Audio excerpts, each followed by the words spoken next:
Salam sejahtera, nama saya Lu Yunjen, nombor metrik X66177. Saya merupakan pelajar tahun 4 daripada program Sarjana Muda Perikanan dengan Kepujian.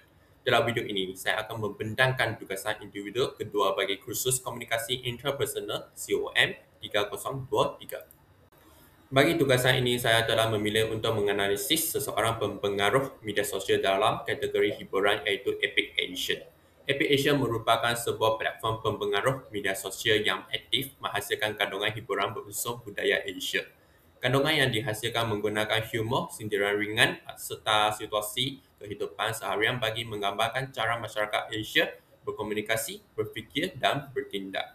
Pendekatan ini menjadikan kandungan Epic Asian bersifat santai, mudah difahami dan sesuai untuk berbagai khalayak komunikasi interpersonal daripada latar belakang budaya dan negara yang berbeza.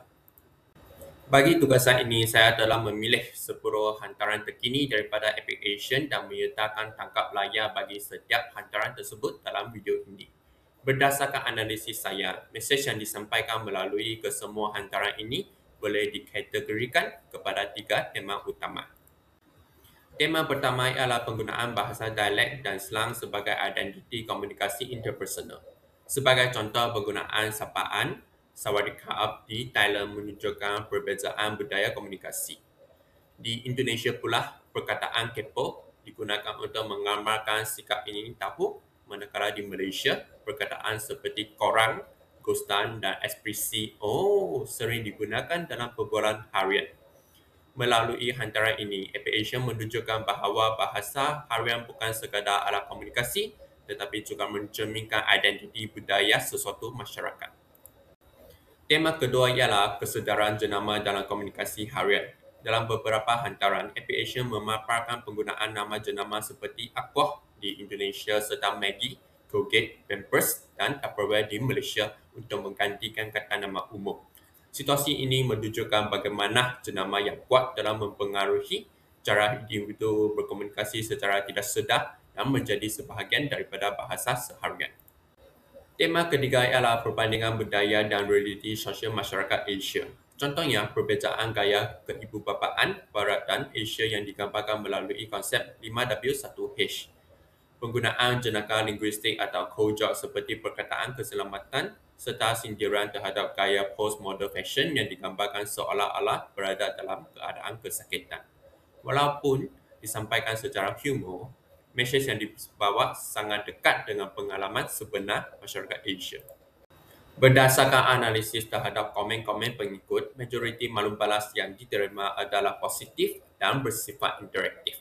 Ramai pengikut memberikan reaksi seperti Asian parent on point, betul sangat, serta komen berbentuk ketawa seperti I want laughing. Selain itu, terdapat juga interaksi merentas budaya apabila pengikut dari Malaysia, Indonesia, Thailand dan Singapura berkongsi bahasa dialek serta pengalaman masing-masing di ruangan komen. Hal ini menunjukkan bahawa Epic Asian bukan sahaja menyampaikan mesej secara satu hala, malah berjaya mewujudkan komunikasi dua hala yang aktif, sejajar dengan konsep komunikasi interpersonal. Pada pandangan saya, Epic Asian memainkan peranan yang besar dalam mempengaruhi pemikiran, tingkah laku dan gaya hidup pengikutnya. Dari segi pemikiran, Epic Asian membantu mengubah persepsi terhadap penggunaan slang tempatan daripada sesuatu yang dianggap tidak formal kepada satu identiti budaya yang unik dan boleh dibanggakan. Dari segi tingkah laku, kandungan yang bersifat santai dan berunsur humor ini menggalakkan komunikasi yang lebih terbuka, mesra dan positif dalam kehidupan seharian. Manakala dari segi gaya hidup, Epic Asian berjaya menyatukan masyarakat Asia melalui persamaan pengalaman dan budaya sekaligus meningkatkan kefahaman antara pelbagai khalayak komunikasi interpersonal. Pendekatan ini jelas menunjukkan keupayaan Epic Asian dalam menyesuaikan penyampaian mesej kepada pelbagai khalayak komunikasi interpersonal. Kesimpulannya, Epic Asian merupakan sebuah platform pempengaruh yang berkesan dalam menyampaikan mesej sosial dan budaya melalui pendekatan komunikasi yang santai, relevan dan mudah difahami oleh pelbagai lapisan masyarakat. Sekian, terima kasih.